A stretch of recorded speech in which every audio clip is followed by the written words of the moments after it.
क्या स्ट्रैटेजी है आपकी, कैसे बदलाव करेंगे, इसके बारे में भी जरा हमें दर्शकों को बताइए।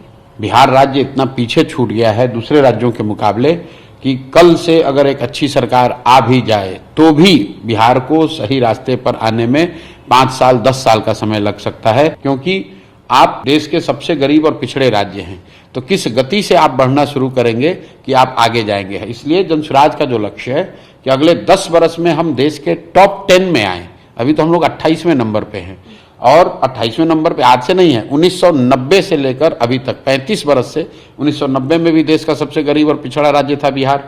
2005 में जब नीतीश कुमार मुख्यमंत्री बने तब भी देश का सबसे गरीब और पिछड़ा राज्य था बिहार। और 20 साल नीतीश कुमार के शासन के बाद भी आज भी देश का सबसे गरीब और पिछड़ा राज्य है बिहार। आप एक पायदान भी ऊपर नहीं पहुंचे।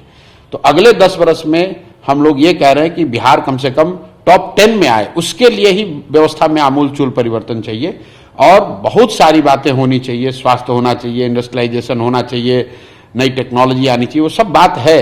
लेकिन शुरुआत तो आपको कहीं ना कहीं यहाँ की प्राइमरी जो शिक्षा है उसको, शिक्षा की व्यवस्था को सुधारने को लेकर है।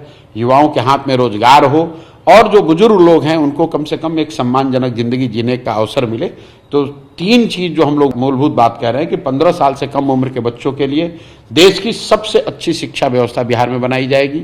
जो 15 से 50 साल के युवा हैं उन साथियों के लिए उनके हाथ में हुनर है लेकिन उनके पास पैसे नहीं, उनको पूंजी उपलब्ध कराया जाएगा ताकि स्वरोजगार के जरिए वो अपने पैर पर खड़े हो सकें। और तीसरा, जो 60 साल से ऊपर की महिला पुरुष है उनको कम से कम 2000 रुपए की राशि जरूर दी जाएगी, सहायता पेंशन दी जाएगी, ताकि वो लोग अपना एक बेसिक जिंदगी जी सके। ये 3 चीज मेरे जनसुराज की सोच की आधारभूत बात है जिससे शुरुआत होगी।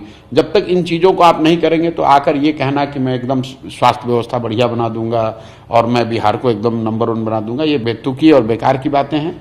स्वास्थ्य पर भी इंक्रीमेंटल सुधार होगा, लेकिन जो संसाधन राज्य के पास है उसमें अभी हम लोग की प्रायोरिटी शिक्षा, रोजगार सबसे पहली प्राथमिकता है कि पहले इसको सुधारा जाए। जब तक लोग शिक्षित नहीं होंगे, जब तक लोगों के पास रोजगार नहीं होगा, जब तक उनके हाथ में पैसा नहीं होगा, तो कोई भी व्यवस्था वो चल नहीं सकती है।